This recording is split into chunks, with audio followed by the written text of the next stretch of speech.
Au nom du Père et du Fils et du Saint-Esprit. Amen. Bonjour à tous et à toutes.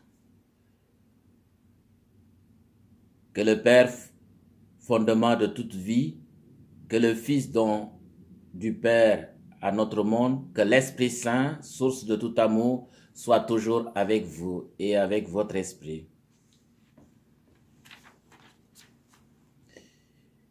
Nous sommes conscients de l'amour du Christ envers nous, envers chacun de nous, mais aussi de nos faiblesses et de nos limites. Tournons-nous vers lui et implorons sa miséricorde. Prions le Seigneur. Dieu Tout-Puissant, accorde-nous en ces jours de fête de célébrer avec ferveur le Christ ressuscité, que le mystère de la Pâque dont nous faisons mémoire reste présent dans notre vie et la transforme par Jésus-Christ, ton Fils, notre Seigneur et notre Dieu, qui vit et règne avec toi dans l'unité du Saint-Esprit, maintenant et pour les siècles des siècles. Amen. Alléluia, Alléluia, Alléluia, Alléluia. Si quelqu'un m'aime, il gardera ma parole, dit le Seigneur. Mon Père l'aimera et nous viendrons vers lui. Alléluia, Alléluia, Alléluia, Alléluia. Le Seigneur soit avec vous et avec votre esprit. Évangile de Jésus-Christ selon saint Jean. Gloire à toi, Seigneur. En ce temps-là, Jésus disait à ses disciples, « Comme le Père m'a aimé, moi aussi je vous ai aimé. Demeurez dans mon amour. Si vous gardez mes commandements, vous demeurerez dans mon amour, comme moi j'ai gardé les commandements de mon Père, et je demeure dans son amour. Je vous ai dit cela pour que ma joie soit en vous, et que votre joie soit parfaite.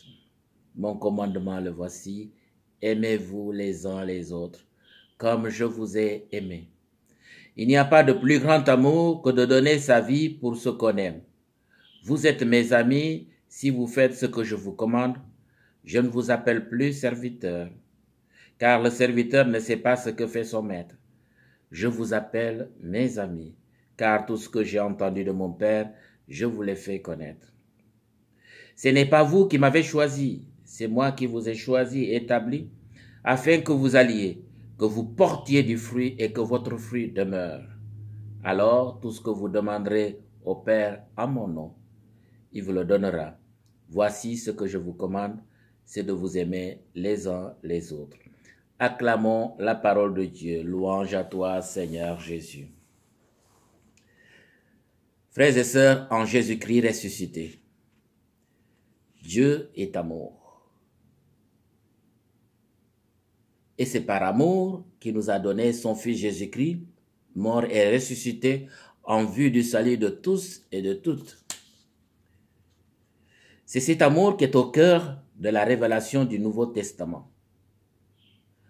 En ce dimanche du temps pascal, nous redécouvrons le dernier et le plus précieux secret du cœur de Jésus avant de passer de ce monde à son Père, après avoir lavé les pieds de ses apôtres et après avoir institué l'Eucharistie. Nous sommes le soir de la Seine. Oui, il était à quelques heures de son arrestation suivie de sa passion. Il parle d'un secret qui fait sa joie, l'amour du Père reçu, qu'il faudrait continuer de répandre continuellement par ses apôtres qu'il appelle maintenant non pas des serviteurs, mais des amis. Et cette invitation s'adresse à tous les croyants, à tous les disciples du Christ, à tous ses amis. Tel est l'idéal chrétien. Toute vie chrétienne ou du disciple doit s'accomplir dans la proximité et l'intimité avec lui et du faire comme lui, parce que nous sommes branchés en lui comme des bons serments sur la vraie vigne qui est Jésus-Christ. Nous devons porter beaucoup de fruits pour la gloire de son Père. La question est de savoir comment demeurer en Christ en vue de notre salut à tous. parmi les bonnes réponses, une me paraît inévitable et nécessaire à savoir. C'est celle que le Christ nous donne aujourd'hui. Aimer comme il nous a aimés et aimer les autres comme lui nous a aimés. Il faut répandre cet amour reçu du Père et transmis à chacun de nous, à chaque disciple. Voilà le commandement, l'impératif, la norme essentielle que nous méditons en ce dimanche. Si Jésus a donné sa vie pour tout disciple, chacun doit en faire autant. Cet amour est comme un fleuve qui se répand et qui jamais ne doit revenir à sa source. C'est un amour sans retour, mais fécond, sans aucune allure dominatrice.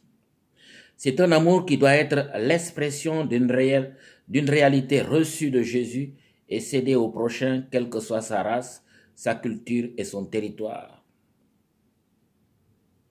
L'amour de Dieu est pour tous et toutes, car Dieu est impartial, même si dans l'Ancien Testament, on pouvait avoir l'impression que son amour était destiné qu'au peuple élu. Au fait, son projet de salut est universel et il se réalise parfaitement dans le mystère pascal de Jésus.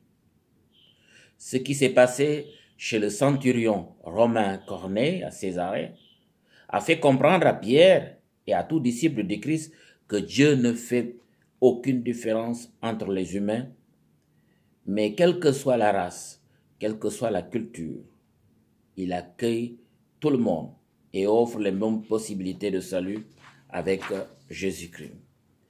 Il ne tolère aucune limitation. Son amour est pour tous, pour le faible, pour le malade, pour le noir, le blanc, le jaune, les Amérindiens, tout le monde. Oui, l'élection divine est offerte à tous ceux et celles qui croient en lui, en son Fils. Ils recevront son esprit. Il nous rend participants de son projet d'amour. Chacun est une part dans ce travail. Chacun est membre de son corps. Voilà notre vocation chrétienne qui s'inscrit dans ce commandement d'amour. On vous reconnaîtra pour mes amis si vous vous aimez les uns les autres comme je vous aime. Oui, nous devons demeurer en lui pour déverser cet amour du Père à notre tour. Il nous faut être plein et débordant de l'amour du Père. Le grand danger qui guette tout disciple, c'est le manque d'amour.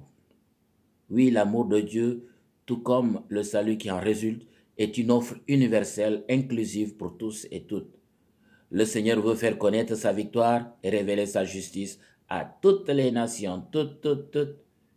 Chez le centurion romain Corneille, c'est une petite Pentecôte par rapport au format XL de la Pentecôte, où chacun entendra la bonne nouvelle du salut et d'amour de Dieu, quelle que soit sa particularité. Nul besoin d'être juif pour adhérer à son amour universel. Seuls les enracinés, les branchés en son amour, porteront beaucoup de fruits. Oui, chers frères et sœurs, demandons au Seigneur Jésus-Christ de nous donner la grâce de demeurer en son amour, qui nous aide à promouvoir l'entraide et la bienveillance entre humains et aussi à l'égard de notre terre, dans le respect de ses atouts au bénéfice de tout le monde. Seigneur Jésus, apprends-nous à ne pas faire de différence entre nous, de regarder chacun comme un enfant bien-aimé du Père. Que ton Saint-Esprit se transfuse en nous pour l'éternité. Bonne fête des mères. Que Dieu nous prodigue tous les soins comme une bonne mère à tous ses enfants. Que nous soyons nourris de son lait d'amour afin de nous permettre de vivre au mieux notre fraternité et notre charité. Bon dimanche à tous et à toutes. Que Dieu d'amour vous bénisse, le Père, le Fils et le Saint-Esprit. Amen.